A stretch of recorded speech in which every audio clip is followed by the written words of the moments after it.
네, 안녕하세요. 반갑습니다. 네. 자, 저는 프라임법학원에서 지금 국립외교원 설명회를 진행할 것이니까 이제 여러분들과 관련된 과목에서는 경제학과 국제경제학을 담당하고 있는 윤지훈이라고 합니다. 반갑습니다.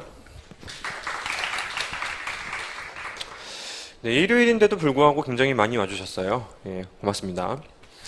자, 일단은 오늘 진행할 순서를 간단히 말씀드리면 일단은 제 생각에는 1시간 조금 넘는 정도 시간이면 다 마무리가 될 것 같아서 중간에 따로 쉬는 시간을 갖진 않을 거예요.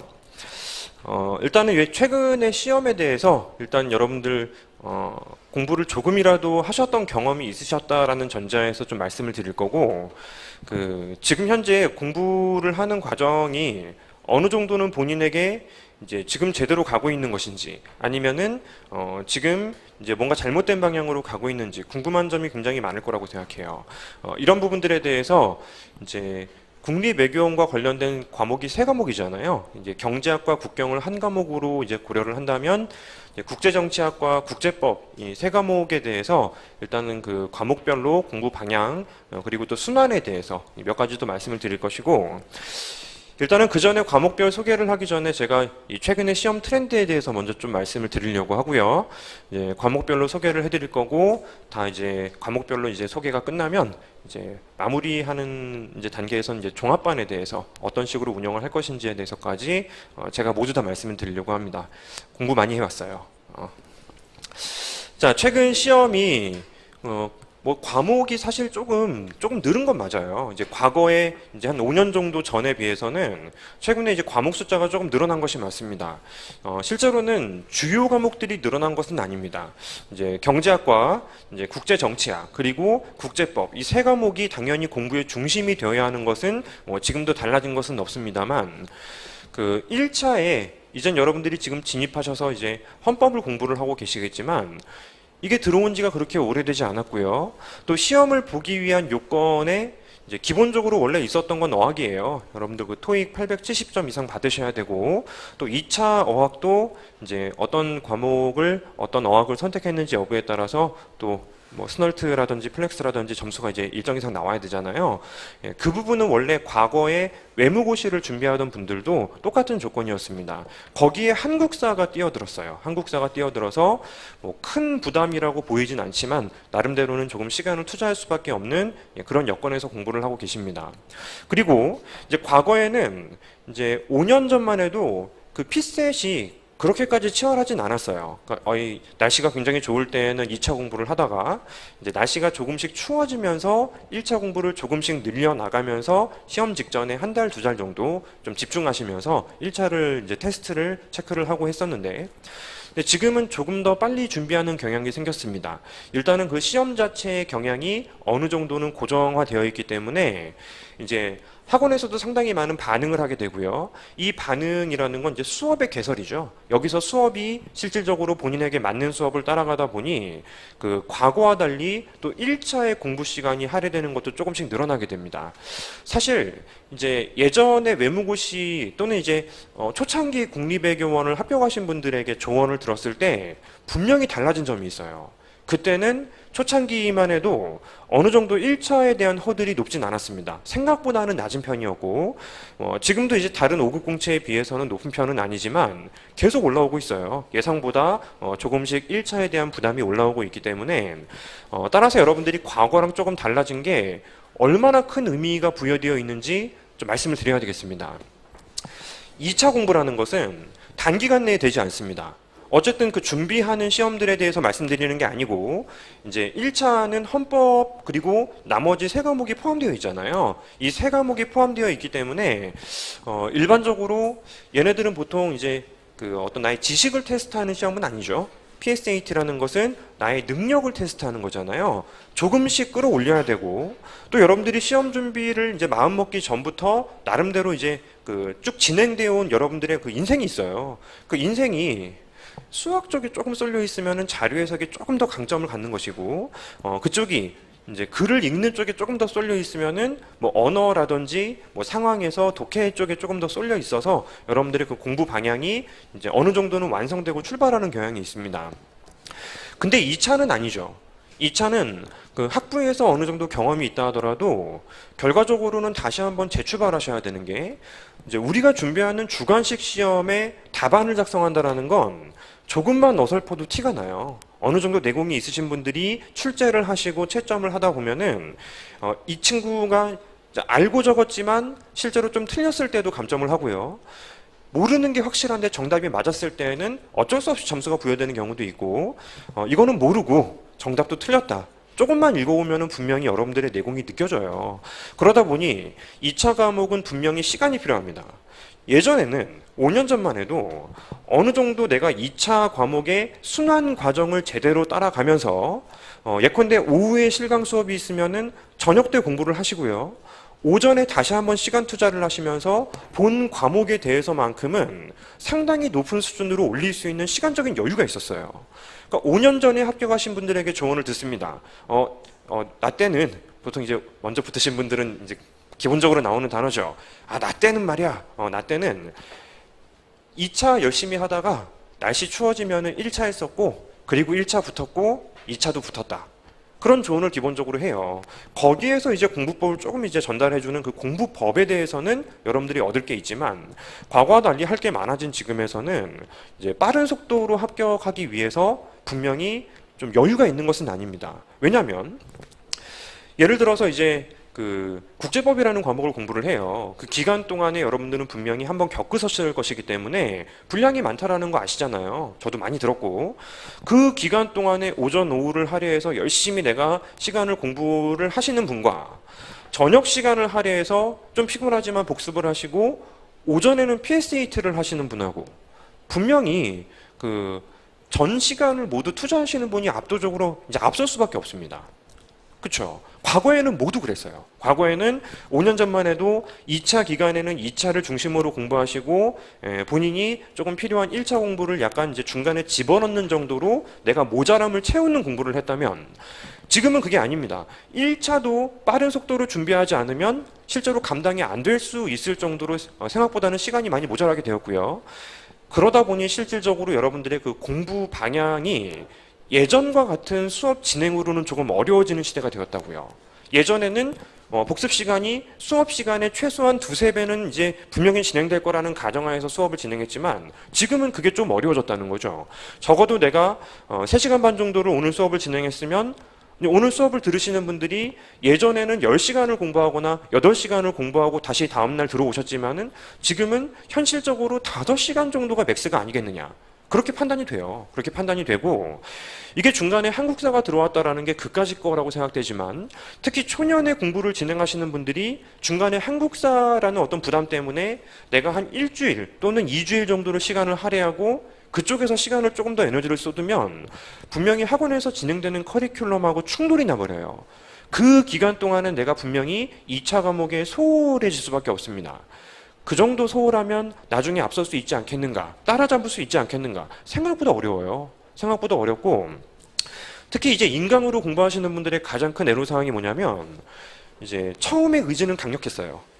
내가 이거 오늘부터 이제 다음날 이제 강의가 올라오니까 하루도 빼먹지 말고 쫓아가야지. 그게 쉽지가 않아요. 쉽지가 않고 심지어는 순환순환의 공간이 있음에도 불구하고 이제 본인이 공부하다 보면은 나름대로 페이스를 따라가지 않고 스스로 조절하는 경우에는 분명히 이제 시간적인 부분에서 마지막에 남들 1차 이제 열심히 공부하는 타이밍에 내가 못 들은 강의가 이만큼 남아버리게 돼요. 그럼 내려놓을 수밖에 없죠. 그죠? 자, 실제로 단기간 동안에 할 일이 많고 또 단기간 동안에 어쩌면 어떤 과목은 생소할 수 있고 어떤 과목은 생소하지 않을 수가 있겠지만 분명히 단기간 동안에 최소한 순환이 지금 4번 정도 1년 동안 반복이 되잖아요. 예비순환부터 3순환까지 4번 반복이 되지 않습니까? 그 4번 반복되는 동안에 얼마만큼 숙련도를 키우는지 여부가 실제로 내년 시험에 승산을 전달을 해줘요. 어렵습니다. 자, 그래서 일단 기본적으로 이제 제가 경제학에 대해서는 따로 또 말씀을 드릴 것인데 기본적으로 이 과목에 여러분들이 그 진행을 하는 실강 과목에서는 조금이라도 예전보다 더 짧은 시간만 할애해도 어느 정도 성취를 해낼 수 있는 프로그램을 짜줘야 돼요. 그런 부분들이 실질적으로 이제 최근에 좀 많이 결여되어 있는 느낌이 있습니다. 나는 따라올 테니 너는 알아서 따라와라. 좀 굉장히 애매한 부분이 상당히 많아요. 나는 바쁘니까 진행할 테니 너는 어쩔 수 없지. 아침에 PSAT를 하건 저녁에 한국사를 공부한 건 오늘 내가 공부한 거 던져줄 테니까 알아서 복습을 해라. 그게 바로 공부이다. 그게 실질적으로는 과거의 트렌드였습니다. 자, 이제는 트렌드가 바뀌었어요. 이제는 트렌드가 제 생각엔 그렇습니다.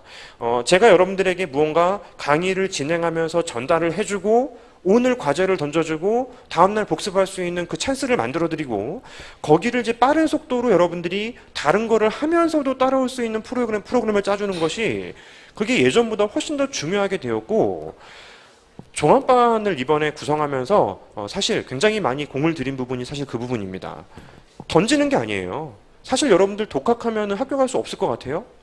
여러분들 스스로 책 사서 독학하셔도 합격할 수 있어요. 다만 엄청난 시간이 걸릴 뿐이에요. 일단은 이제 올해 시작하시는 분들 기준으로 내년은 조금 힘들고 그 다음 연도는 시험 테스트가 되는 시험이 되는 것이고 그 다음 연도까지 자동으로 연장이 됩니다.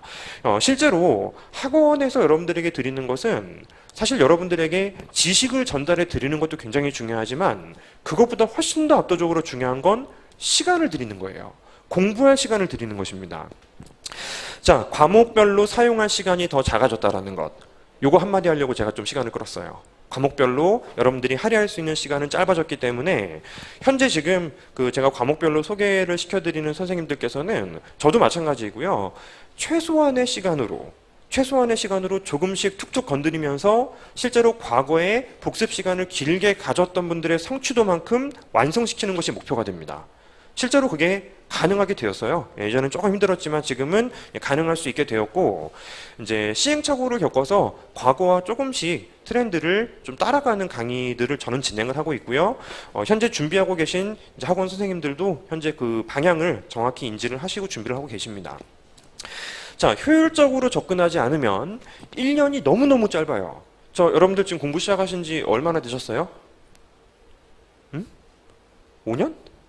죄송합니다. 아무도 대답 안 했는데 제가 지금 너무 딱딱한 것 같아서 분위기가.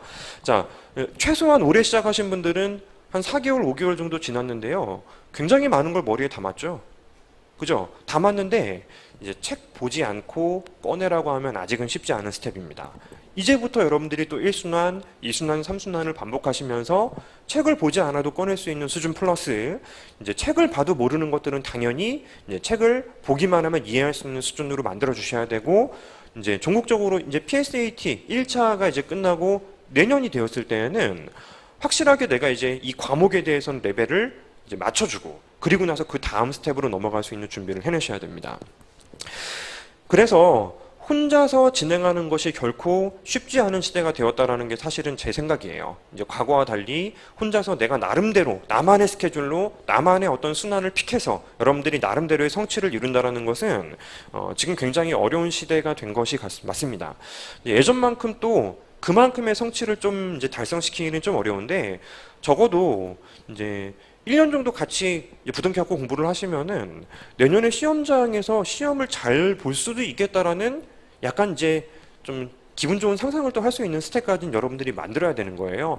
그래야지 그 다음 연도부터는 자율적인 공부가 가능합니다. 혼자서는 좀 힘든 것 같아요. 자, 정해준 스케줄을 따라간다는 것도 굉장히 중요하게 되고 제가 이번에 프라임 법학원에서 진행을 하게 된 이 2차 과목, 지금 오늘은 2차 과목 기준으로 설명회를 진행하고 있는 것인데 이제 경제학과 국제경제학뿐만 아니고 실질적으로 이제 국제정치학도 이제 굉장히 많이 제가 소개를 시켜드릴 거고 간단한 영상도 보여드릴 건데 이제 윤정진 박사님께서 실제로 지금 굉장히 많이 준비를 하고 계신 것 중에 하나는 효율적인 교재입니다. 아무것도 혼자 따로 보지 않아도 이제 수업에서 모든 자료를 던질 테니 이것만 정리를 하면 충분하다. 분명히 곧 소개를 시켜드릴 이제 장현명 국제법 선생님께서도 그런 부분에 포커스를 맞춰서 지금 굉장히 고민을 많이 하고 계세요. 이런 부분들이 실제로는 현실화되면서 설명회를 시작합시다라고 우리가 결정을 내리고 오늘 자리를 만든 거예요. 자, 일단은 최근 시험에 준비를 하는 과정에서의 트렌드를 제가 크게 말씀을 드렸습니다. 실제로 이건 제가 오랫동안 경험을 하고 학생들과 이야기도 많이 나누고 이제 과거와 지금의 또 애로사항들도 좀 많이 고려를 하고 그러면서 실제로 많은 이제 고민들이 있어요. 내가 이제 경제학이 너무너무 재밌는데 이제 2순환 정도가 되면 레벨을 한 2배는 업해야 되는 시기인데 그때 토익이 점수가 안 나와서 일정 기간 동안에 공부 시간이 너무 모자랐다라고 말씀하시는 분, 그 전까지 정말 재밌게 따라오고 제 눈에도 실력이 오르는 게 보이는데 거기에서 오르지 못했어요. 근데 본인도 스스로 그 다음 연도에 너무 아쉬워하시는 거예요. 내가 어학을 그 시점에 조금 더 미리 좀 준비해서 따랐으면은 내가 2순환에서 조금 더 스스로 레벨을 올렸을 것이고 3순환에서 분명히 합격권이 되었을 것이다. 그분은 합격했어요. 2년 뒤에 합격하셨는데 이제 합격하시고 오셔가지고 그 시절에 아쉬운 부분을 굉장히 많이 말씀을 하시더라고. 결국 여러분들에게는 조력자가 필요합니다. 사실은 전체 시험에 대한 조력자도 필요하고요. 과목별 조력자도 필요합니다. 근데 경제학, 국제경제학은 제가 하면 될 것 같아요.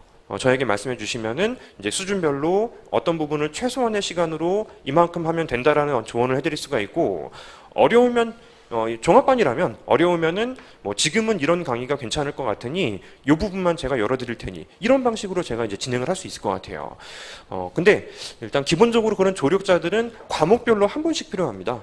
그게 물론 동료가 될 수도 있고 선배가 될 수도 있고 동생이 될 수도 있어요. 조금 공부를 먼저 시작하신 그리고 이제 학원의 선생님이 될 수도 있습니다. 조금 더 이제 가까운 사람을 만들어서 밥을 같이 먹으라는 게 아니고요.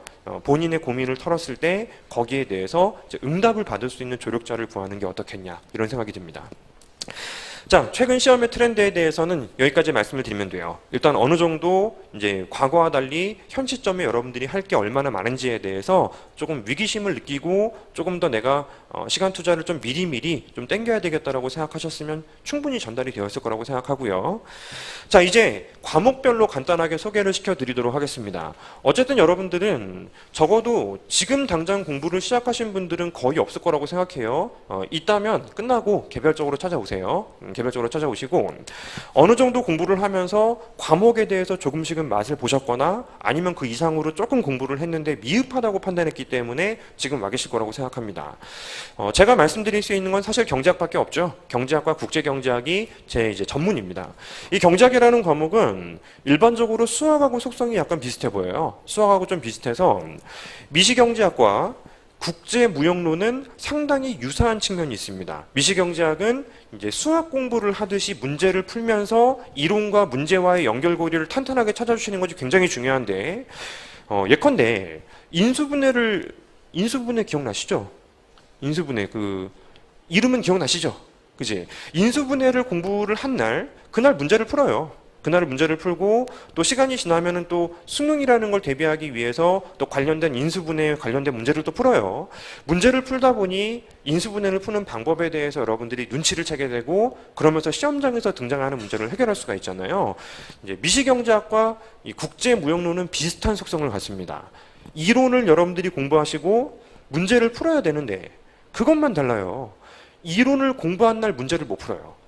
왜냐하면 그 기본적인 논리와 진리가 굉장히 그 메커니즘이 단순하지 않고 복잡하기 때문에 그렇습니다. 따라서 예비순환 또는 그 전에 한 두어 번 순환을 거치면서 여러분들이 이 경제학적인 부분에 대해서 이게 경제학이고 경제학에서 하고 싶은 공부 방향이 무엇이고 경제학에서는 무언가 이제 사례와 어떤 진리를 해석할 때 똑같은 사례를 바라보는데도 시각이 다르구나라는 걸 지금까지 여러분들이 정리하셨으면은 1순환도 기본기입니다. 일단 기본적으로는 예비순환 다음에 1순환이 전제되는 것이기 때문에 예비순환 듣고 다 기억 안 나요. 분명히 기억이 안 나니까 1순환이라는 과정에서는 답안으로 현출할 수 있는 정도의 분량과 에너지를 기본적으로 요약하면서 정리하는 스텝이 저는 1순환이에요. 제1순환을 말씀드리는 거죠. 제1순환은 예비순환 때 교수님들 교과서로 경제학을 소개받았다면은 1순환은 이제 요약서로 내가 답안에 현출할 만큼 정도에서 약간 오버되는 정도로 공부를 하시면서 실제로 이제 본격적인 문제풀이의 준비를 하시는 것이 바로 1순환입니다. 자, 2순환은 본격적으로 문제풀이를 하시는 수업이에요. 2순환은 본격적으로 문제풀이를 하시게 되는데 1순환이라는 것은 기본적으로 제 생각에는 아직도 미흡한 기본기에 대한 훈련을 한 번 더 탄탄하게 쌓는 순환입니다. 대신 요약서로 봐야 돼. 언제까지나 교수님들 굵은 두꺼운 교과서를 중심으로 공부를 하실 수는 없어요. 경제학은 그렇습니다. 따라서 이 요약서를 기준으로 내가 기본기를 쌓았던 거를 요약할 수 있는 능력을 탄탄하게 만들면서 기본기를 재차 점검하는 시기. 물론 조금씩 문제도 풀어요. 한두 개씩 문제도 푸는데 문제 풀이는 중심이 아니고 이 이론은 문제를 풀어야지 머릿속에서 좀 더 잡힌다라는 부분에 대해서만 문제를 풀지만 결과적으로는 기본기를 탄탄하게 다루는 이론 정리를 하는 시기입니다. 이순환은 문제풀이 능력을 키우시는 거예요. 문제풀이 능력을 키우시는 순환인데요. 어렵습니다. 이론만 정리하는 거에 제가 체감 난이도로는 거의 저는 강의를 진행할 때 3배 정도라고 생각해요. 여기서 이야기를 했던 게 30분짜리면 여기는 10분 만에 끝내야 되고요. 나머지 20분을 관련 문제를 풀면서 풀어준다가 아니에요. 여러분들이 집에서 풀어봐야 되는데 푸는 방법을 전달하는 것이 바로 이 순환입니다. 중요한 순환이에요. 왜냐하면 요즘의 공부 트렌드는 예전보다 조금 더 빨리 1차를 준비하는 것이 트렌드이기 때문에 여러분들이 이 순환 시기에 실제로 본인의 문제풀이 능력을 어느 정도 확보하지 않으면 1차 공부를 하는 동안에 머릿속에서 상당 부분이 휘발되어 버린단 말이에요.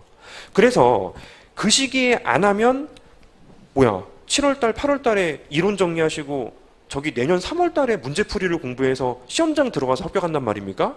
불가합니다. 불가하기 때문에 여기서는 여러분들이 문제를 푸는 능력 자체를 확실하게 잡아주는 거를 기본적으로 저는 목표로 잡고 있습니다. 이 공백 기간 동안에 어쩔 수 없어. PSAT. PSAT 준비하셔야 돼요. 남들도 하고 나도 하고 이제 모두 다 같이 하죠. 여기서 PSAT가 어느 정도 공부의 중심이 돼 가면서 1차를 대비하실 수밖에 없습니다. 당연히 미리미리 조금씩 시간을 할애했던 부분에 집중도가 올라가는 것이기 때문에 여기서 시작하는 것이 지금의 트렌드는 아니죠. 이미 조금씩 시작을 하신 걸 여기서는 다 잡는 시기라고 보시면 되겠고, 그리고 나서 3순환입니다. 여기서 어떻게 했던 문제풀이 능력이 엄청 올라가진 않아요. 어느 정도 생겨요. 어느 정도 생기는 부분을 최대한도로 그대로 유지한 채로 이렇게만 들고 오시면은 여러분들 3순환 엄청 재밌게 공부할 수 있습니다. 여기도 당연히 문제를 풀어야 되고 특히 또 기출도 점검해야 되고 최근에 어떤 그 사례들도 정리를 해주셔야 되고 여러 가지 할 일들이 상당히 많습니다. 이 부분에서 여러분들이 나는 문제풀이가 3순환의 처음입니다라고 하시면 솔직히 말씀드리면 웬만한 지니어스급이 아니면 사실 그의 시험은 쉽지 않습니다. 내가 풀어봤던 경험이 분명히 있고 조금은 까먹은 것이 있지만 들어보니까 좀 살아나. 그 정도에서 3순환을 겪으시는 분들은 그 해에 합격할 가능성이 분명히 생겨요. 자, 그리고 문제를 풀었던 거와 또 문제를 푸는 방법 사이에 공백이 생각보다는 크기 때문에 여기가 없으면 이쪽도 사실은 소화율이 뚝 떨어지게 됩니다. 일반적으로 2순환 그리고 3순환은 오래 공부하신 분들만 순환에 들어오지 않아요. 2년, 3년, 4년 부족한 과목에 따라서 어떤 과목은 2순환을 듣고 어떤 과목은 2순환을 듣지 않고 자율적으로 공부를 진행하실 수 있게 되는 것인데 이 과정에서 여러분들이 분명히 우선순위가 생기는데 나는 1차야 라고 하신 분들은 정말로 최소한의 과목을 본인 스스로 선택할 수밖에 없는 경우도 많습니다. 근데 단언컨대 1년 차의 공부는 사실 정해진 커리큘럼대로 가는 게 제일 좋아요. 내가 1차에서 조금 에너지가 덜 사용된다 하더라도 그러니까 1차 공부를 더 효율적으로 짧은 기간에 완성시킬 수 있는 방법을 찾아야지 무식하게 시간을 늘린다고 해서 여러분들의 1차 능력이 올라가는 것이 아닙니다. 2차는 지식이기 때문에 배우면 올라가요. 이해하면은 오래 기억에 남아요. 반복하면은 장기 기억으로 남게 됩니다. 그런 것들이 실질적으로 지금 한 번 정도 공부하신 분들 기준 1순환, 2순환 정도 여러분들 오래 공부하신 분들 3번은 거쳐야지만 다음 연도에 장기 기억된 부분들이 잔잔하게 남아있는 상태에서 당연히 여기에서 합격을 위한 플러스 알파를 신나게 준비할 수가 있는 것이죠. 그죠? 따라서 이 순환 과정이라는 것이 기본적으로 지금 이 순간 설명의 기준으로 내년 시험까지 3개의 순환이 남아있어요. 3개의 순환이 남아있는데 이 3개의 순환에서 저는 경제학 기준으로 여러분들에게 무언가 커리큘럼을 전달을 해드린 것이기 때문에 분명히 과목별로 커리큘럼이 다르고 목표가 다를 겁니다. 근데 적어도 제가 이제 좀 목소리 톤을 높인 것은 솔직히 말씀드리면 국립외교원 공부를 조금 오래 진행하신 분들도 경제학 레벨이 그렇게 높지 않아요. 실질적으로 바꿔 말하면은 붙으려면 경제학에서 격차를 벌려야 돼요. 이제 채점이 굉장히 명확하기 때문에 어떤 국립외교원 합격생분은 점수가 60점대예요. 어떤 국립외교원 합격생분은 점수가 85점, 90점입니다. 근데 그 85점, 90점 받으신 분이 자기가 경제학 국경을 엄청 잘한다고 생각 안 해요. 잘 못하는데 점수가 잘 나와서 높은 점수가 나왔다 이런 얘기를 나중에 해요. 결국 여러분들의 과제가 실제로 경제학을 중심으로 말씀드릴 때에는 분명히 다른 과목도 중요하다고 생각하고요. 다른 과목에 대해서 얼마나 중요한지 솔직히 제가 이제 확신을 갖고 여러분들에게 전달드릴 수는 없습니다만 경제학이 중요하다는 거는 정말 확신을 갖고 말씀드릴 수 있습니다. 보통 국립외교원에 1년에 많지는 않습니다만 올해 3월 달부터 공부를 시작하신 분들 기준으로 내년에 학생분들 중에서 한 3분, 4분 정도씩은 1년 만에 붙으세요. 어느 정도 기본 베이스가 된 상태에서 1년 만에 붙으시는 분들은 모두 똑같습니다. 경제학 점수가 생각보다 잘 나왔어요. 경제학 점수가 때로는 93점인 분도 보셨고요. 제가 봤습니다. 실제로 봤고 이제 보통은 80점대 한 중반 조금 모자라는 정도 점수를 얼떨결에 받으신 분들이 보통 초년에 빨리 붙습니다. 왜냐하면 격차가 좀 나거든요. 시험장에서 2시간 동안 집중력을 유지하는 게 쉽지도 않고 나한테 익숙한 과목도 아니기 때문에 어느 정도 굉장히 좀 에너지를 많이 쏟을 수밖에 이제 없잖아요. 근데 그럼에도 불구하고 오래 공부했는데도 불구하고 조금만 삐끗하면 점수가 떨어질 수 있는 과목이기 때문에 거기에서 격차가 상당히 많이 납니다. 불합격생과 합격생의 격차를 말하는 게 아니에요. 합격생들 간의 격차를 말하는 것입니다. 거기에서 어느 정도 격차를 낼 수 있다라는 자신감이 생기면 다른 과목도 진짜 열심히 하고 싶어져요. 국제경제학과 경제학이 나름대로 다들 어려워하는데 나는 어려워도 재밌어서 조금씩 이해가 된다 정도로만 본인 스스로 생각해도 굉장히 충분히 여러분들이 그 다음 스텝에 대해서 조금 더 관심을 가질 수 있게 되는 것입니다. 자, 경제학에 대해서 종합반에 대해서 정리해서 또 제가 다시 한번 말씀을 드릴 것인데 여기 비워놓은 부분이 있죠. 여기 비워놓은 부분.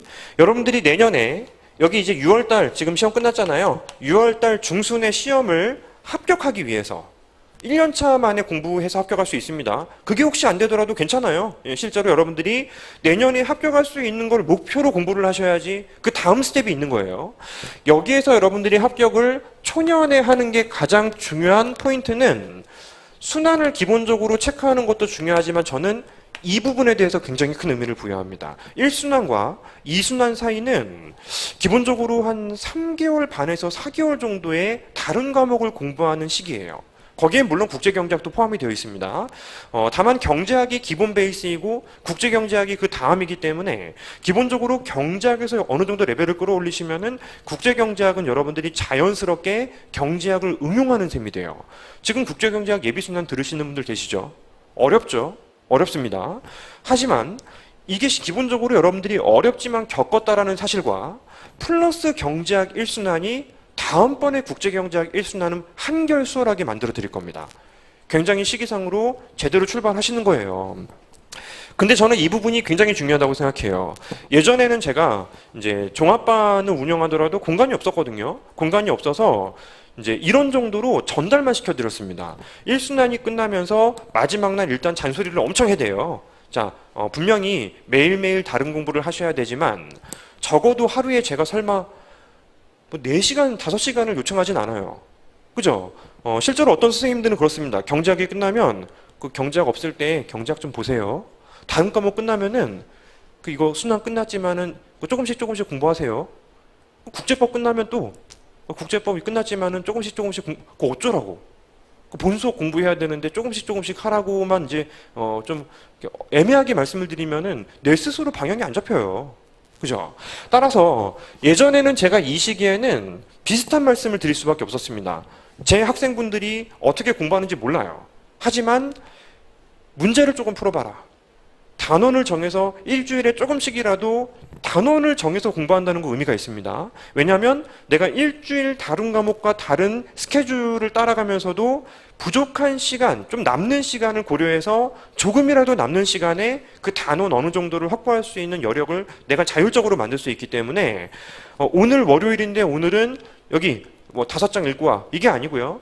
일주일 기간 동안에 1단원과 2단원을 체크를 하고 오세요. 그리고 주말에 테스트를 보겠다. 그리고 그 테스트 결과로 일단 그 다음 순환 전에 개별적으로 어떤 부분이 문제가 될 것이고 이 부분을 조금 더 어떻게 보완해야 되는지에 대해서 전달해 드릴 수가 있습니다. 자, 일단은 기본적으로 이 시기에 과거에는 말만 전달했지만 지금은 직접 컨트롤할 수 있을 것 같습니다. 현재 종합반이 진행이 된다면 여러분들이 그 독서실을 신청을 할 수가 있는데 이 독서실은 다 제 수업을 들으시는 분들만 계신 독서실이에요. 거기에서 기본적으로 테스트를 나눠 드릴 것이고 그 테스트 결과를 직접 받을 것이고 거기에 따라서 조금씩 이제 문서건, 문자건 어찌됐건 직접적으로 만나건 피드백을 좀 해드릴 수 있을 것 같습니다. 따라서 일단은 제가 요 1순환이라는 이론을 정리한 다음에 문제풀이라는 굉장히 심화된 공부를 하는 그 사이에서 얼마만큼 제대로 쓰는지가 제 경험상 1년차 공부하신 분들의 그 해의 성취도를 결정을 해요. 국경 따로 이제 이런 거 안 해도 돼요. 경제학이 기본기이기 때문에 경제학 기본기에서 그 정도 노력을 기울이시고 해낼 수만 있으면은 국경은 또 재미있게 또 자연스럽게 공부가 됩니다. 여기가 정말 전 제일 중요한 것 같아요. 이제 8월 8일 날 이제 강의가 종료가 되고요. 1순환이. 그리고 이제 11월 달에 2순환이 진행이 되기 때문에 사실상 8, 9, 10 이제 3개월 조금 이제 왔다 갔다 하는 시간 동안에 여러분들이 예상컨대 아마도 스스로 복습을 하시게 될 것인데 이 복습을 하는 시기를 어떤 식으로 보내는지 여부가 저는 제일 중요하다고 생각합니다. 제가 아까 미시경제학 이야기만 하고 거시는 말씀을 안 드렸죠? 거시에 대해서 또 말씀을 드릴게요. 거시는 무조건 누가 옆에서 어렵기 때문에 계속 조금씩 쪼아대야 돼요. 내가 스스로 알고 있다고 착각하는 부분 아닙니다. 실제로는 조금 더 여러분들이 정리하셔야 되고 조금 더 스스로 옆에서 내가 맞게 이해를 한 것인지 맞게 공부를 정리하고 있는지 중간에 체크를 좀 해드려야 돼요. 이 역시 마찬가지가 될 수 있겠습니다. 단원별로 미시를 먼저 정리를 하면서 일단 지금 계획으로는 그렇습니다. 저는 합격에서 제일 그래도 중요한 게 경제학이라고 생각하는데 경제학 강사라서 경제학이라고 생각하는데 이제 그 컨트롤을 여러분들에게 제가 좀 해드릴 수 있는 좋은 기회를 프라임에서 주셨기 때문에 지금 머릿속에서 굉장히 흥미진진하게 요 다음 순환에 대해서 순환 사이에 대해서 엄청 고민을 하고 있습니다. 이 시기를 힘들더라도 저랑 같이 버티면 여기에서 2년 3년 같이 공부하신 사람하고 이제 같이 시험 볼 거 아니에요. 거기에서 반드시 중간 위쪽에 있어야 돼요. 그리고 나름대로 요 2, 3순환 사이는 크게 제가 무언가를 해드릴 수는 없습니다. 나름대로는 그 정도 완성이 되면은 여기서는 상위 최소 20% 안에 들어와야 돼요. 2년, 3년, 5년 공부하신 분들하고 같이 시험을 봐도. 자, 경제학에 대해서 간단하게 좀 말씀을 드려봤어요. 경제학 공부가 실제로는 어차피 과목을 진행하는 중간중간에 정말 실제 이야기를 전달해 드려야지만 여러분들이 공부를 하는 과정에서 예상컨대 아마도 이제 더 과목별로 테마별로 중요한 이야기를 전달해 드릴 수 있을 거라고 생각하는데 조금 더 포괄적으로 말씀드리면은 조금 더 쉽게 말씀드릴게요. 순환 과정 하나하나에 최선을 다해서 복습을 하고 따라올 것. 두 번째는 이 시기에 조금 힘들더라도 잠을 한 30분씩만 줄여서라도 제가 커리큘럼 따라가는 부분에 대해서 여러분들도 같이 페이스를 맞춰서 발맞춰서 따라올 것. 그러면 제가 약속하건대 내년에 시험에서요. 여러분들 1년짜리 공부한 사람이 그만큼 답안을 썼어? 그거보다 압도하는 정도의 경제학 실력을 만들어 드릴 수가 있습니다. 요거는 제가 장담하는 부분이에요.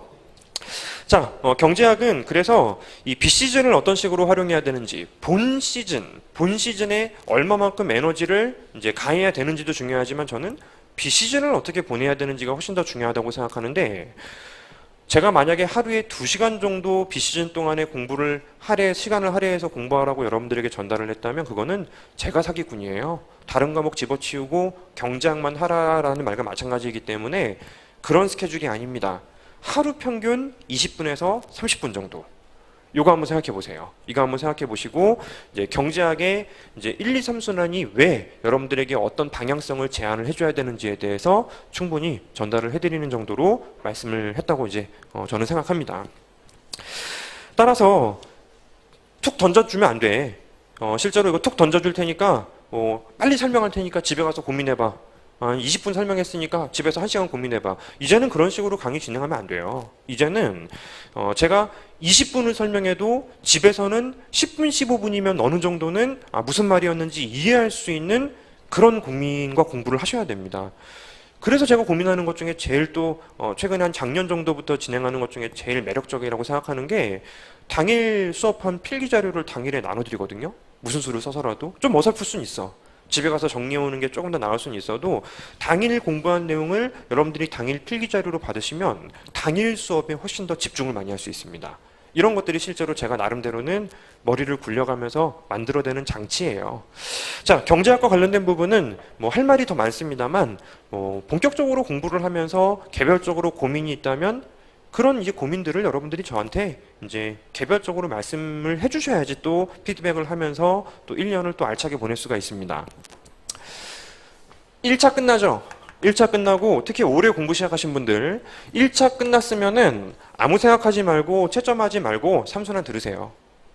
실제로 여기서 삼순환을 어떻게 하든 내가 따라잡은 사람이 여기서 시험의 결과가 1차가 안 됐다 하더라도 여기서 자율적인 공부를 할 수 있습니다. 내 나름대로 부족한 과목에 에너지를 쏟을 수가 있어요. 여기서 시간을 합격을 스스로 이제 안 됐다라고 스스로 생각을 하고요.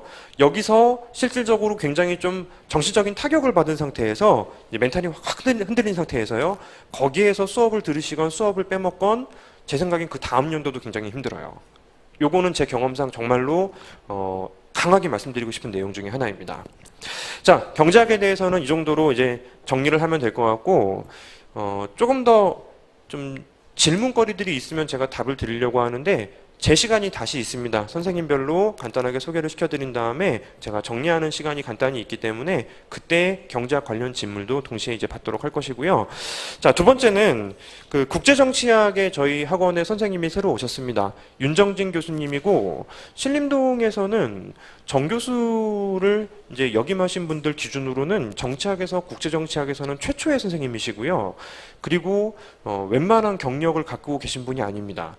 그런 분이 아니고 굉장히 저는 저도 강의를 봤어요. 강의를 봤는데 무슨 말인지 모르겠습니다만 안 배웠으니까 그래도 공부를 가르쳐주는 방식에 대해서는 아 이거구나 싶을 정도로 굉장히 좀 강렬한 인상이 좀 있었기 때문에 강력하게 말씀드릴 수 있는 포인트 제가 그냥 보고 지금 확인하는 거 말씀드릴게요. 몇 가지 말씀드릴게요. 개념 설명해 주시더라고요. 그 개념에 대해서 상세적인 설명을 또 해주시더라고요. 그리고 그 이론 간의 연결고리를 스스로 이제 키워드를 중심으로 쭉쭉 연결을 시켜 주시더라고요. 저는 무슨 말인지 못 알아듣겠지만은 그렇게 진행하고 있다는 건 알겠습니다. 그리고 키워드를 자료를 내주시면서 빈칸을 채워주세요. 그 빈칸을 채우는 걸 그 자체에서 수업 자체에서 진행을 하면서 자연스럽게 본 내용에 대해서 확실하게 이해할 수 있도록 전달을 해주시고요. 그리고 지금 순환별로 조금 달라질 수는 있다고 하셨는데 그 사례들 있잖아요. 국제정치학에서 사례가 굉장히 중요하다고 하는데 그 사례하고 이론하고 연결 지어주시고 그리고 굉장히 지금 전투적으로 교재를 준비하고 계세요. 기출문제까지도 바로 연결을 지어주십니다. 올해 1일 특강에서 실제로 시험 출제가 거의 다 되었다고 해요. 정말로 현실적인 감각이 있다라는 게 제가 모르는 과목의 선생님을 1시간 동안 들었는데도 알겠어요. 그 부분에 대해서는 제가 이 정도로밖에 요약을 못 하겠고요. 간단하게 한 10분 정도 이제 동영상이 있으니까 그거로 제 대신해서 선생님 소개를 간단하게 드리도록 하겠습니다. 우선 강의자를 소개하면요. 저는 미국에서 정치학 박사를 했고요. 서울대에서 정치학 석사 및 학사, 육사에서 문학사를 마쳤습니다. 주로 한국국제정치학회, 한국정치학회 등에서 상임이사라든지 특임이사, 이사, 또 학술분과위원장 등의 역할을 하면서 학회 활동도 같이 해왔습니다. 육사와 성균관대, 이화여대, 대학원 등에서 약 25년 정도 정치학, 국제정치학 문제를 가지고 강의를 하여왔습니다. 최종연구소의 국가전략이라는 학술지라든지 국가안보전략연구원의 국제문제연구 등 여러 가지 그 국제정치와 관련된 학술제 편집위원으로서 논문 심사를 하고 하는 그런 역할들을 해왔습니다. 주요 저서로는 국제정치학을 비롯해서 신국가안보론, 대외정책과 합리성의 제약, 한미동맹 분석 등등 여러 가지 국제정치와 관련된 다양한 그런 조술 활동을 하여왔습니다. 그래서 저희 어떤 강의 경력과 학회에서의 활동 경력과 그 다음에 연구활동의 경력 이런 것들이 여러분 수험 준비에 아주 도움이 되지 않을까 생각하고 그렇게 될 수 있도록 제가 최선의 노력을 다하도록 하겠습니다. 핵심 국제 정치학은 강의 목표가 무엇인가? 제가 대학에서 오랫동안 강의를 했습니다만은 일반 대학생 대상은 다르죠. 여러분들은 학문 쪽으로 국제정치학을 배우는 점도 있지만 특별한 목표가 있습니다. 그죠? 여러분이 대비하고 있는 시험에 합격하기 위해서 이제 국제정치학을 공부하게 되겠죠. 그래서 강의 목표를 명확하게 국제정치학 고득점으로서 여러분들이 원하는 시험을 합격하도록 돕는다. 이것을 늘 잊지 않고 제가 강의를 할 거고 실용적이고 실무적으로 시험 대비가 될 수 있도록 그렇게 초점을 맞추면서 강의를 하게 될 겁니다. 강의의 진행의 특징은 core, 핵심적인 것을 제대로 알고 제가 강의를 하도록 하겠습니다. C-O-R-E, 핵심이라는 의미죠. 먼저 C, comprehensive, 포괄적이다. 이렇게 얘기를 할 수 있겠는데요. 여러분들이 저와 함께 여러 단계에 걸쳐서 1년 동안 같이 국제정치학을 공부하게 되었는데요. 이것을 마치는 순간 여러분들이 어떠한 시험 문제에도 대응할 수 있도록 배우는 주제를 충분하게 이렇게 설정할 예정입니다. 그래서 제가 이미 여러 주요 수험서들을 다 분석했고요. 주요 대학의 국제정치학 관련 과목, 그 다음에 채택된 교재들 이런 것도 다 분석을 했고요. 또 시중에 나와 있는 중요한 그런 국제정치 관련해서 시험 대비에 도움이 될 만한 그런 책도 제가 수십 권을 스크린을 이미 했습니다. 그래서 그런 것들을 잘 종합해가지고 여러분들이 저와 1년 함께 공부하는 순간 시험에 충분히 대비될 수 있도록 그렇게 강의 주제를 잡게 될 겁니다. 또한 제가 학회 활동도 하고 등등 학회와도 연계도 되어 있습니다만은 학회 활동이라든지 학술지에서 나오는 주요 논문이라든지 이런 것도 계속 스크린에서 반영해야 될 것이고요. 그 다음에 시험에 나올 만한 여러 주제들이 있습니다. 사실은 그런 주제들에 대해서는 주요 대학마다 담당 교수들이 계십니다. 그래서 그분들의 주요 저술활동이라든지 연구활동이라든지 이런 것도 제가 다 스크린을 하고 있습니다. 또 최근에 활동도 보고요. 그래서 그런 것들을 다 종합해서 여러분들에게 전해주고 그럼으로써 여러분들이 시험장에서 가장 원하는 게 뭡니까? 다 아는 문제가 나오는 거잖아요. 그죠? 그렇게 해드릴 수 있도록 제가 최선을 다하도록 하겠습니다. 두 번째는 optimal, 최적합적인 강의가 되도록 하겠습니다. 일단 넓게 살핌으로써 빠지는 내용이 없이 공부하도록 하면서도 또 시험 문제에 나올 만한 부분이 정해져 있습니다. 예상이 가능합니다. 그래서 그 부분에 대해서는 또 집중적으로 공부를 해서 여러분들이 시간 투자 대비 고득점이 될 수 있도록 그렇게 강의를 진행해 나갈 겁니다. 그래서 단계별로 계속 학습을 심화시켜 나가면서 최종적으로는 나올 만한 그런 예상 문제 내용에 대해서 수준 높은 대비가 될 수 있도록 그렇게 해드리도록 하겠습니다. 좀 그렇게 해드리면은 좀 만족할 것 같습니까? 네, 제가 왜 이 자리에 있는가를 잘 잊지 않고 여러분들의 수험 대비에 최선의 도움이 되도록 강의를 진행해 나갈 것입니다. 세 번째 R, responsive, 반응적이다. 이건 뭐냐면은 수험생 여러분들이 아마 수준이 다양할 겁니다. 비전공자도 있고요, 전공자도 있고요, 이미 시험 공부를 1순환을 전체 한 코스를 다 마친 그런 수험생도 있고요. 이제 막 시작하려고 하는 그런 수험생들도 있을 겁니다. 그래서 여러분들이 다양한 수준에 있다는 것을 감안하면서 강의를 해 나갈 것이고요. 필요하면은 개인별로 심층 상담 지도를 한다든지 해서 여러분 수준에 맞게 가장 효과적인 강의가 진행이 되고 필요한 상담을 해 나감으로써 개개인별로 가장 최적의 어떤 그 강의와 학습이 되도록 그렇게 도와드리겠습니다. 네 번째는 effectual, 효과적이어야 된다. 결국은 여러분들이 공부를 하지만 시험장에서 답안지에 알고 있는 내용을 체계적으로 충분히 세련되게 잘 작성해야 됩니다. 그렇죠? 그래야만 고득점이 되고 여러분이 원하는 합격을 할 수 있는 겁니다. 그런 면에서 여러분들이 저와 함께 많은 것을 배우고 어떤 것은 심층적으로 배우지만 그것을 어떻게 답안지에 잘 옮겨 적을 것인가 하는 그러한 실용적인 그런 부분에 대한 가이드라인도 제시하고요, 연습도 하고요, 그렇게 지도를 해 나가도록 그렇게 하겠습니다. 특히 답안 작성 연습을 아주 중요하게 생각을 해서 강의를 쭉 진행해 나갈 겁니다. 그 다음에 여러분들이 이제 어떤 핵심 내용만 이렇게 알고 있어가지고는 양을 충분히 채우기 어렵습니다. 여러분 그 답안지가 한 10페이지 정도 되잖아요. 적은 분량이 아닙니다. 그렇기 때문에 그 분량을 세련되게 핵심적인 내용으로 또 고품격으로 답안지를 작성하기 위해서는 여러분들이 많은 분야에 대해서 일단 상식과 지식을 갖춰야 되고 그런 것들을 제가 뒷받침하도록 하겠습니다. 그래서 이 강좌가 이제 여러 단계에 걸쳐서 1년 동안 진행이 되게 되는데요. 그래서 마치는 순간 여러분들이 실무적으로 실질적으로 답안을 잘 작성할 뿐만 아니라 그 고득점을 받을 수 있는 그런 방향에 초점을 맞추면서 강의를 진행하도록 하겠습니다. 패권 안정론입니다. 패권 안정론. 지금 이제 뭐 탈냉전 이후에 어떤 그 미국 중심의 뭐 일극적 패권 체제가 형성돼서 뭐 좀 쇠퇴하긴 하지만 그것 관련된 논의도 중요한 논쟁 중에 하나입니다. 그렇기 때문에 패권 안정론도 그 핵심 내용을 잘 파악하고 있어야 될 것 같습니다.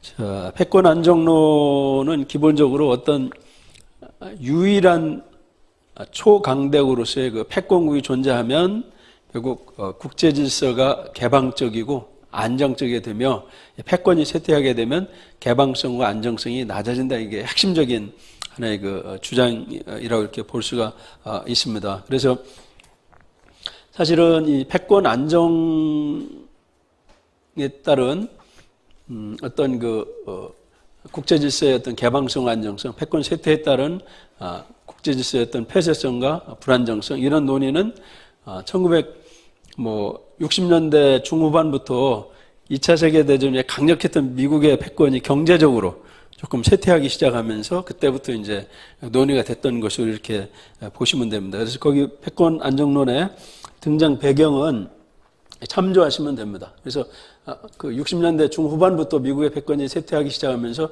쭉 이렇게 나오는데요. 전체적으로 일별해 보면은 그래서 이 미국의 패권 쇠퇴를 결국은 막고 미국이 계속 패권을 유지시키는 게 세계에 도움이 된다는 그런 논리하고도 연관되기 때문에 이거 어떻게 보면 패권 안정론은 미국 중심의 질서가 계속 유지되는 게 세계에 좋다 이런 것으로 비칠 수는 있습니다. 비칠 수는 있는데 여하튼 그렇지만 학문적으로도 굉장히 여러 가지 논의들이 있기 때문에 학문적으로 우리가 한번 접근해 볼 필요는 있다라고 이렇게 볼 수 있습니다. 그래서 패권 안정론은 크게 세 가지 부류로 나눕니다. 하나는 킨들버거의 공공재 혹은 시혜적인 패권 안정론, 그 다음에 로버트 길핀의 강제적인 패권 안정론, 그 다음에 크레스너의 신현실주의 패권 안정론 이렇게 세 가지로 나눠지게 됩니다. 킨들버거는 1919년에서 1939년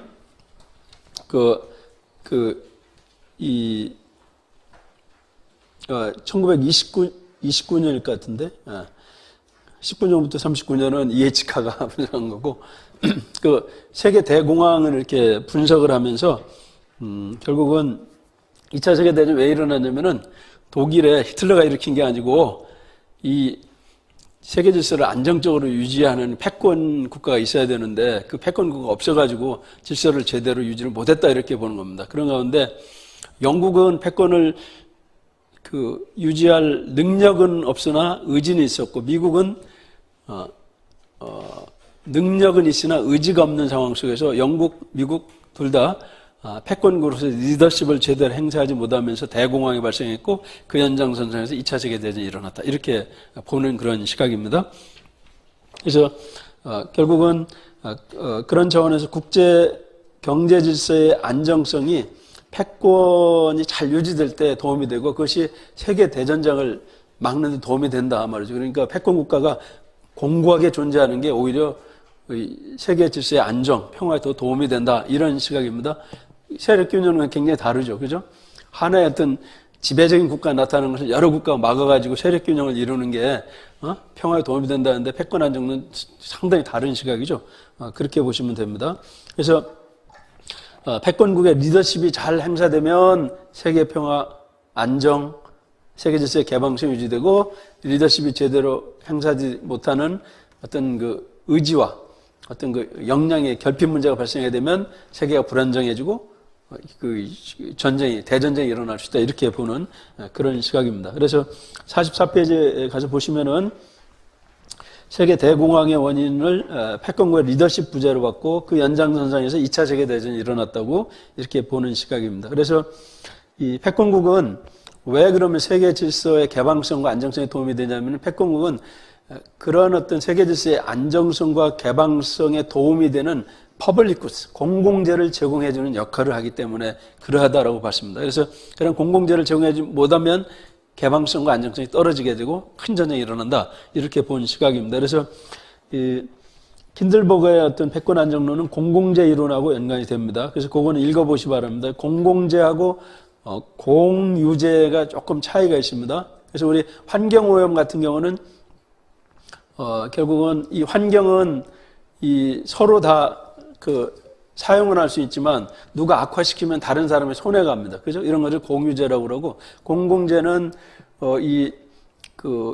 모두 다 향유할 수도 있고 그다음에 그것을 향해서 경쟁하지도 않는 그러니까 비배제성과 비경쟁성이 특징인 것이 공공재라고 이렇게 얘기를 하는데 그거는 쭉 읽어보시 바랍니다.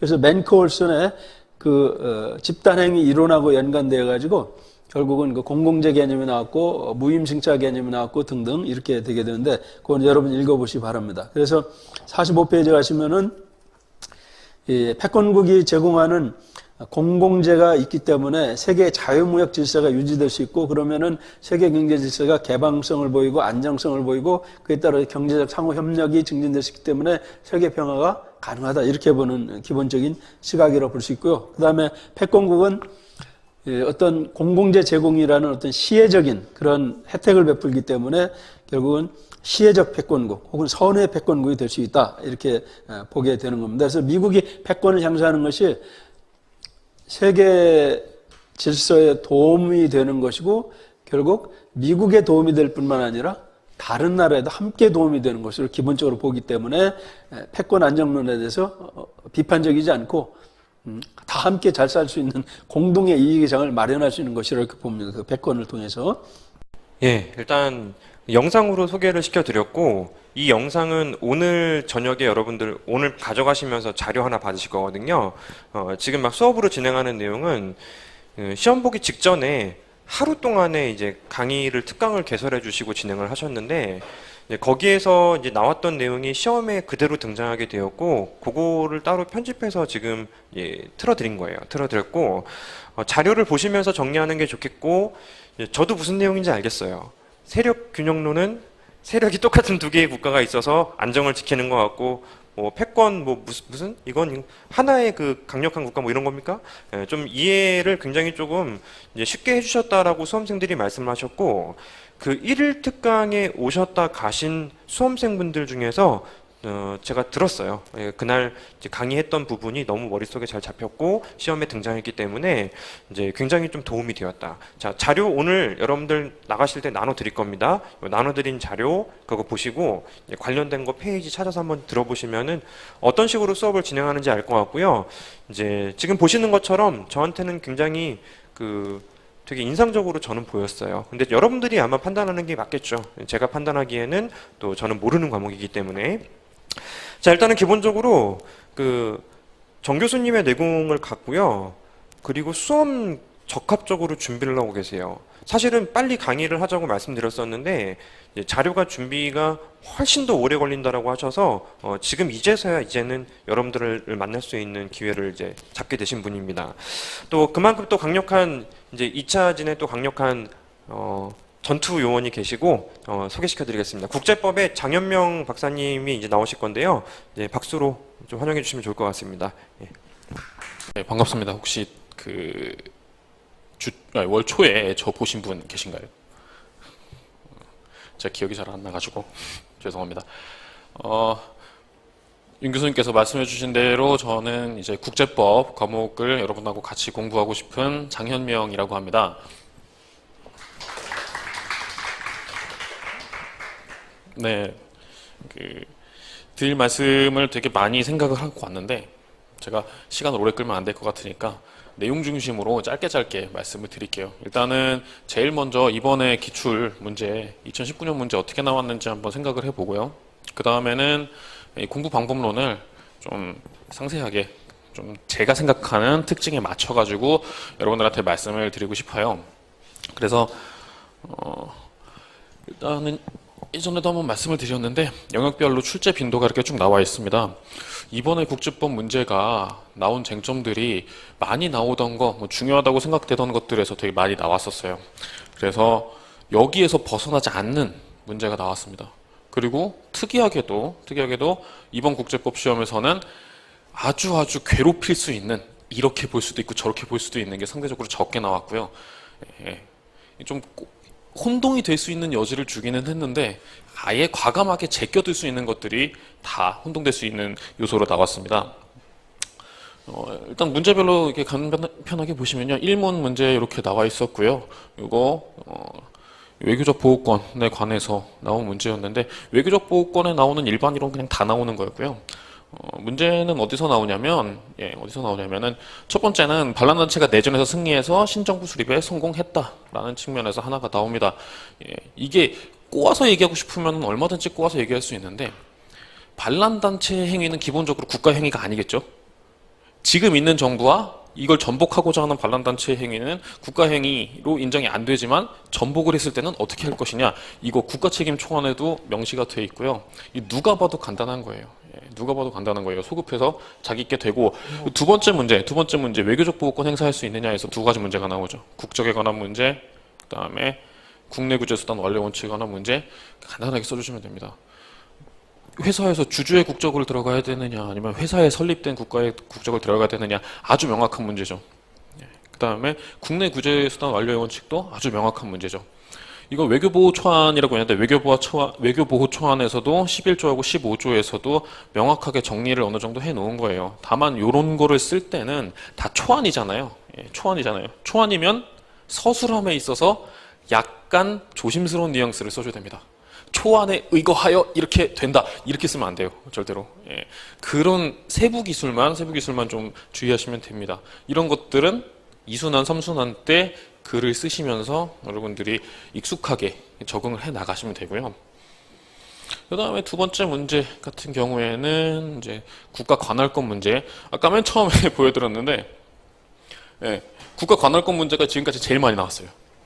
국가 관할권 문제하고 해양 문제가 제일 많이 나왔는데, 관할권 문제는 정말 퐁당퐁당 나온다고 생각해도 될 정도로 자주 나옵니다. 여기서도 국가 관할권에서 국가 형사 관할권에 관련 문제가 나와 있습니다. 여기서도 재미있는 게 여기 납치 문제가 나와요.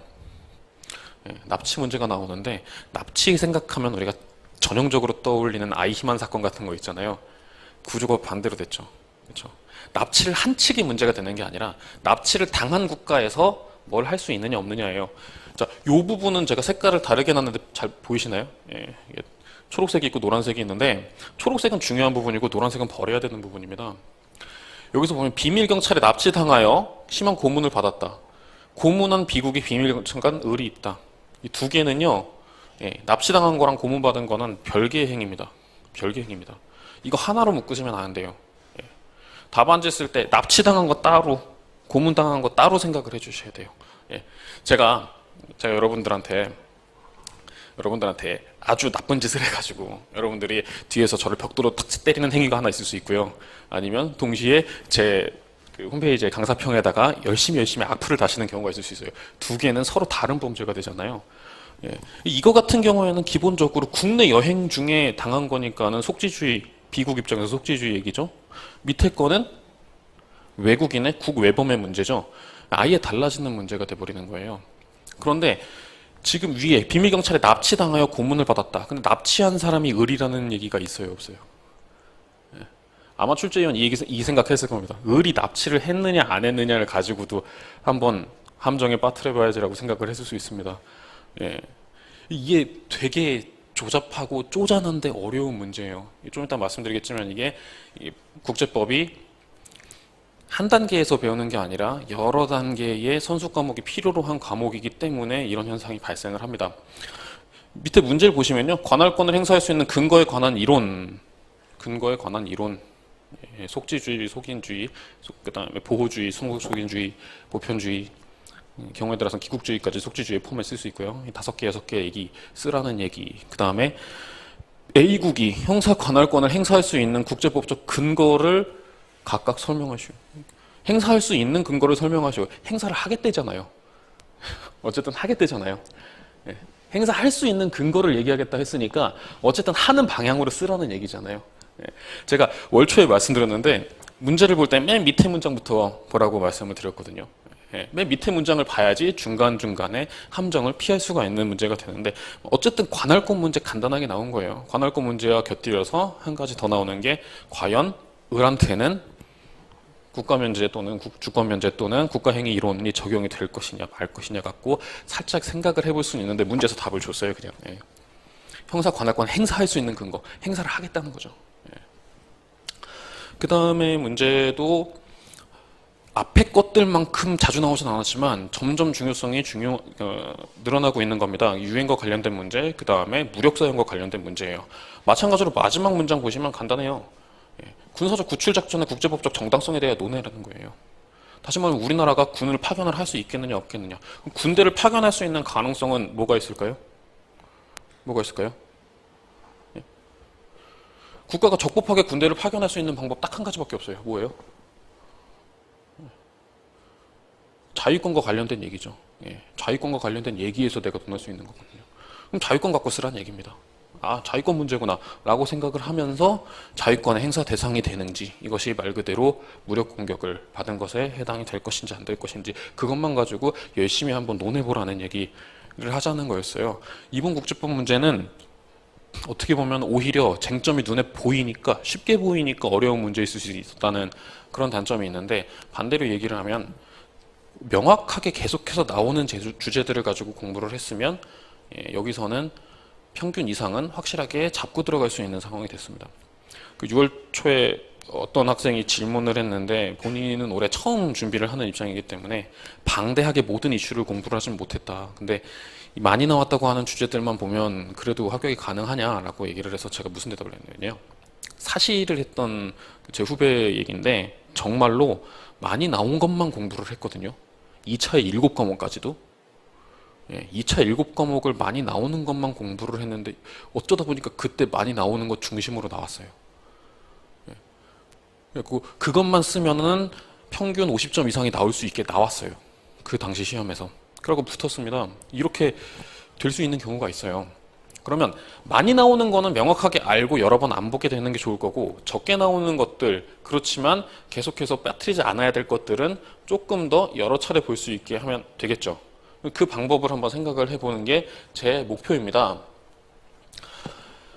문제는 이런 식으로 이제 정리가 되고요. 뭐 뻔한 애들이 나오는구나. 가끔 가다가 안 뻔한 애들이 나오는구나 생각을 하시고 접근을 한 다음에 나중에 고수가 됐을 때 판을 좀 벌리시기 바랍니다. 국제법은 여러분들이 가장 어렵다고 얘기하거나 아니면 가장 많다고 이야기를 합니다. 그럼 그 이유가 뭔지를 제가 생각을 해봤어요. 제가 생각을 해봤는데 첫 번째, 법학 기초에 대한 문제입니다. 국제법은요, 선수 과목이 되게 많아요. 그러니까 여러분들 문사철이라 그러잖아요.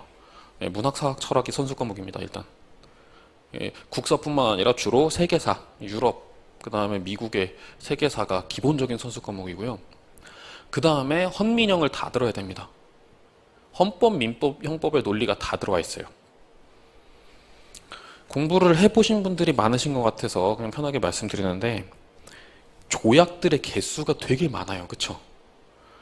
헌법의 내용을 중심으로 하는 조약이 있고요. 민법의 내용을 중심으로 하는 조약이 있고요. 형법의 내용을 중심으로 하는 조약이 있어요. 그러면 형법의 기본 이론, 민법의 기본 이론, 형법의 기본 이론을 다 아는 사람은 딱 보면 만만한 얘기네, 당연한 얘기네 라고 볼 수 있겠지만, 우리 법 전공하신 분들 많이 안 계시잖아요. 그렇죠? 혹시 2008년 이전에 대학 들어가신 분 안 계신 것 같은데, 제가 봤을 때 2008년까지만 법 전공이 많이 남아있었고 그 이후에는 많이 없었단 말이죠. 법을 가지고만 몇 년을 공부한 사람이면 쉽게 접근할 수 있는 건데, 그리고 논리적으로 접근할 수 있는 건데 그렇지 않아요. 짧은 시간 안에 공부를 하려다 보니까 그걸 많이 강조를 못 합니다. 예비순환이나 1순환 때는 제가 좀 강조를 많이 할 거예요. 그 부분을. 그러니까 여러분들한테 중요하니까 배워라라고 강조를 하는 게 아니라 이해를 돕기 위해서 거론을 좀 많이 한다는 그런 말입니다. 두 번째는 해설서를 중심으로 학습을 하기 때문에 많아지는 거예요. 책이 이만하죠. 이거는 형법상 흉기입니다. 대한민국 형법에는 흉기 기타 위험한 물건을 휴대하여 다른 사람을 폭행하거나 뭐 이렇게 하면 가중처벌되는데 이 책이 바로 흉기예요. 이 진짜 흉기예요. 그것도 하드커버로 돼 있잖아요. 무서운 거예요, 이거. 읽는 사람마저도 해할 수 있는 그런 흉기가 되는 거죠. 근데 이거를 처음부터 읽다 보면 너무 이야기예요. 너무 스토리텔링이 많아요.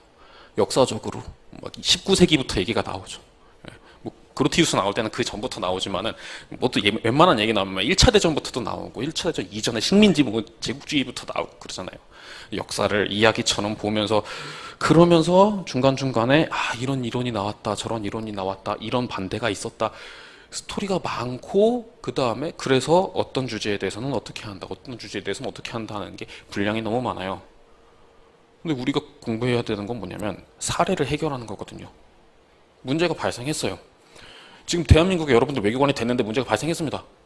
그래서 여러분의 보스가 뭐 장관이든 차관이든 차장이든 와가지고 야 이거 검토해서 보고서 갖고 와 라고 하면 실정법적인 근거를 들고 와가지고 우리가 어떻게 행동해야 될 것인가를 줘야 되는 거거든요. 그럼 거기서 1차적으로 들어가는 건 뭘까요? 조문이죠, 조문. 첫 번째는 조약, 원문입니다. 두 번째는요. 조약화되진 않았지만 아직 그 단계에 가고 있는 초안들입니다. 초안들, ILC에서 만든 초안들, 국제법위원회에서 만든 사람들이 아무나 들어가가지고 만들진 않잖아요. 그 사람들이 가고 싸웠다는 것은 그래도 어느 정도 역사적으로 확립이 되어 가고 있는 이야기들, 아니면 다수의 사람들이, 다수의 국가들이 동의할 수 있을 법한 내용들을 중심으로 형성이 되는 거거든요. 그게 근거가 되는 거예요. 그 근거를 쓰면서 얼마나 내가 풍부한 지식을 갖고 있는 것처럼 보이느냐라는 글을 써주는 거죠. 마지막으로 일반 원리와의 연결 과정을 잘 생각을 하게 됩니다. 법은요, 다른 과목이랑 되게 달라요. 법은요, 철저하게 어떤 윤리적인, 도덕적인 아니면 이념적인 가치가 중심이 됩니다. 딱 명확하게 있어요. 이렇기 때문에 쟤를 살려야 되는 거야 라는 게 있는 거예요. 이게 도덕적으로 정당하니까 얘네 둘이 싸웠을 때 얘 편을 들어줘야 되는 거야 라는 말을 하는 게 기본적인 법이에요. 그런데 공부를 하다 보면 세부적인 내용은 열심히 공부하는데 정작 그게 왜 그렇게 나왔는지에 대해서 공부를 잘 안 합니다. 이렇게 공부를 하면 할 게 되게 많을 것 같죠. 근데 마지막에 말씀드렸듯이 최종 단계에서 분략을 압축을 해야 되고요. 그 다음에 기억에 오래 남도록 할 수 있게 하기 위해서, 그러니까 핵심 내용들은 기억에 오래 남도록 하기 위해서 이 작업을 예비순환 때, 1순환 때 과정을 통해서 어느 정도는 해줘야 됩니다. 그렇게 해도 시간이 충분히 남아있어요. 이만한 책을 줄여서 마지막에는 6월 말에 가서는 하루에 한 권을 다 볼 수 있게 만들어야 돼요. 내가 찍어서 확인하고 법학 수험은 결국에는 여러 번 읽는 건데 마지막에 가서는 하루에 한 번 읽게 만드는 겁니다. 하루에 한 번 읽는 게 처음부터 끝까지 읽는 게 아니고요. 찍고 확인하고 이 절차를 이야기하는 거예요. 그렇게 하려면 어떻게 해야 되냐면 첫 번째, 헌민형과 연계를 많이 해야 됩니다. 법학이 피부에 와닿으면 쉽게 접근이 됩니다. 근데 국가가 하는 일은 우리가 쉽게 접근이 안 되거든요. 배랑 막 공해상에서 부딪혔대요. 남일이잖아요. 그잖아요. 내 친구가 술 마시고 오토바이 운전하다가 사람을 쳤대요. 그 남일이 아니잖아요. 받아들이는 접근하는 친밀도가 다르고 거리감이 다르면 이해가 달라져요. 문제는 국제법도 국내법을 각국에서 열심히 한 사람들이 중심이 돼서 논리를 만들어 온 거기 때문에 국내법에서 그 옛날 로마 시절부터 이어져 온 논리들이 대부분 적용이 돼요. 대부분 비스무리하게 따라 들어와요. 그걸 이해하면 내용을 다 외우지 않더라도 꼬치꼬치 하나씩 외우지 않더라도 이런 식으로 되겠네. 이게 상식적이네 라는 게 됩니다. 그게 리걸 마인드예요. 그냥 내가 생각했을 때 이거 상식적인 거야 라고 생각하는데 그게 법에서 맞는 거, 그게 리걸 마인드예요. 리걸 마인드에 대해서 개념 아무도 설명 안 해주죠. 리걸 마인드 개념 세 가지 있는데 첫 번째는 그거고요. 두 번째는 뭐냐면 아까 같은 문제에서 쉽게 쟁점만 딱 뽑아내고 나머지는 신경 안 쓰는 거, 그게 있습니다. 그게 있고요. 세 번째는 나중에 수업 중에 말씀드릴게요. 나오는 데서. 그 다음에 국제법은 혁민형의 논리들이 다 종합이 되기 때문에 어느 정도 이해를 하면서 흐름을 파악을 해야 됩니다. 그래서 이것들을 예비순환이나 1순환 단계에서는 제가 해드릴 거고요.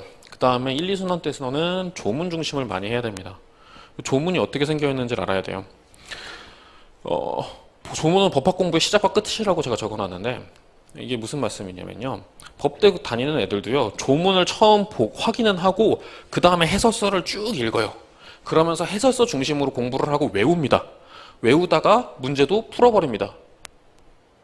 그렇게 해가지고 단계에 이르게 되면요. 조문을 안 봤는데 조문의 내용이 정확하게 이해가 돼요.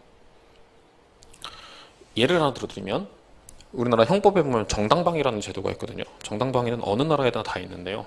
정당방위의 조문 그거 외우겠다고 달달달 거린 적이 한 번도 없어요. 한 번도 그런 적이 없어요. 근데 어느 순간 외워져요. 어느 순간 외워져요. 자기 또는 타인의 법익에 현재의 부당한 침해, 방위하기 위한 행위, 이거 두 개로 나눠줍니다. 행위가 있고 객관적으로, 주관적으로 행위자의 방위하기 위한 의사가 있고요. 상당한 이유가 있을 때는 여기서는 세 가지가 나옵니다. 여러분들 헌법 시간에 과잉금지 원칙 배웠죠? 그거랑 거의 비슷한 거 세 가지가 나옵니다. 그 다음에 이렇게 됐을 때는 어떻게 된다? 벌하지 아니한다. 문장 안 외웠어요. 근데 법학 공부 하잖아요. 의의, 요건, 효과 외우잖아요. 그러면 법문이 바로 보이는 거예요. 그래서 조문은 시작과 끝입니다. 그래서 저는 여러분들한테 조문과 관련되어 있는 자료를 되게 많이 드릴 거예요. 해당 영역에서 필요로 하는 조문과 관련된 자료를 드릴 거예요. 그걸 보면서 빈칸 채우기도 좀 하셔야 되고, 외국어로 되어 있는 거는 여러분들이 번역해서 이해하는 작업들도 좀 하셔야 되고, 국제법을 우리나라 국내법화한 조문이 있는데 그런 것도 드리면서 읽으셔야 됩니다. 책은 다 읽으라고 저는 말씀 안 드려요. 버릴 거 버리고 문장을 다 읽지 않더라도 내가 이해하고 넘어갈 수 있으면 그냥 거기만 찍고 넘어가라고 말씀드리는데, 그러다 보면 생기는 문제가 논술이 어려워져요. 조문을 많이 보면 논술도 쉬워집니다. 문장 형태로 많이 보는데 한 문장씩 압축이 된, 가장 잘 압축이 된 문장이 조문이기 때문에 그걸 보면 문장을 잘 쓰게 됩니다. 1000페이지짜리 책 한 권을 읽고 논술하는 사람하고요, 100페이지짜리 책 10번을 읽고 논술을 하는 사람하고 누구 글이 더 잘 나오겠어요? 똑같은 책이라도 100페이지를 10번 읽고 글을 쓰는 사람이 훨씬 더 잘 나와요. 똑같은 분량을 읽었지만. 이것도 마찬가지로 조문을 많이 보다 보면 여러분들이 쉬워집니다. 마지막으로 일반 원리와 연계되는 건 2, 3순환 때 하는 건데요. 이게 왜 중요하냐면요.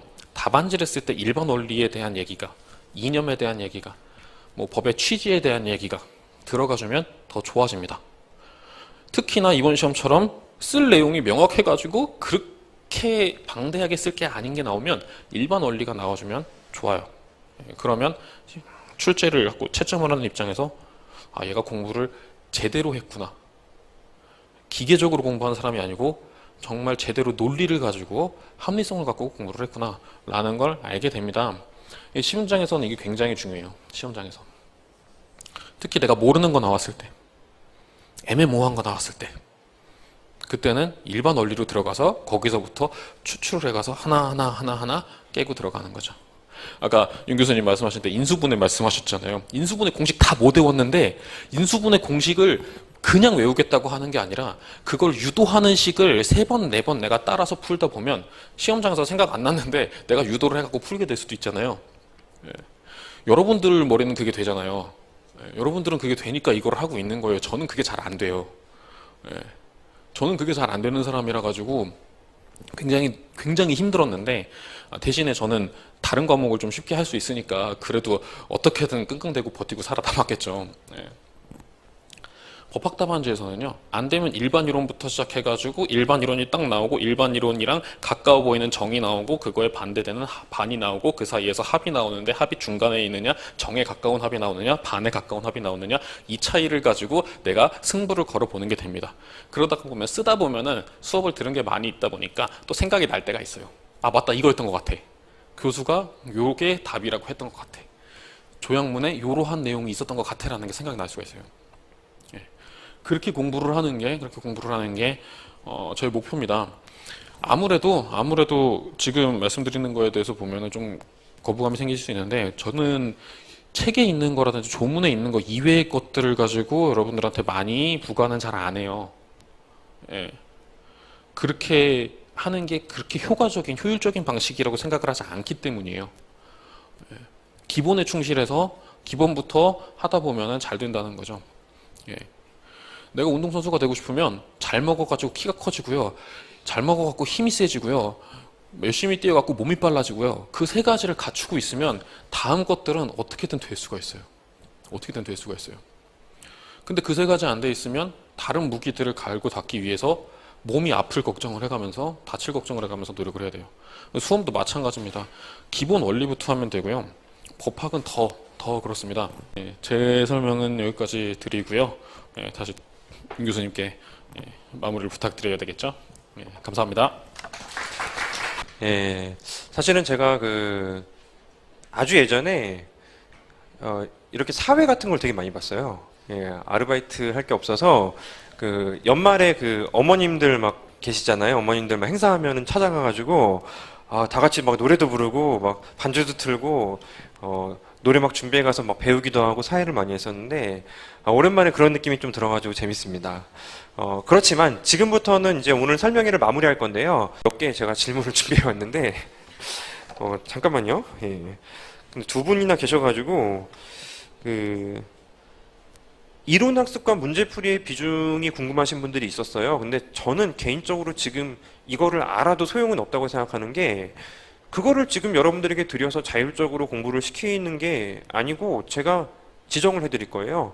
요 기간에 이만큼 복습을, 요 기간에는 이만큼의 정리를, 이만큼의 문제풀이를 따라서 기본적으로 점점 문제풀이가 중심이 되는 공부가 진행돼야 되는데, 이 순환 전까지는 이제 적어도 이론서를 계속 머릿속에서 반복하는 연습을 하시면 되고요. 이제 이 순환부터는 사실상 문제풀이를 중심으로 공부하시면 됩니다. 두 번째는 현재 지금 국립외교원은 아니지만 국제통상과 관련된 부분도 있어요. 국제통상 직렬분들도 지금 계시다고 들었는데, 경제학을 최소한 2순환까지는 같이 가셔야 돼요. 경제학을 해야지 국경을 이제 해낼 수가 있는데, 경제학이 어설픈 상태에서 1순환 정도 끝나고 아무것도 안 하면 어설프거든요. 2순환 정도까지 한 다음에 나머지는 국제경제학 풀커리어로 밟으시면은 1년차 승산이 있습니다. 자, 이 정도로 제가 혹시 없을까봐 2가지 정도 준비를 해와서 다른 건 없고요. 자, 이제는 마무리를 하겠습니다.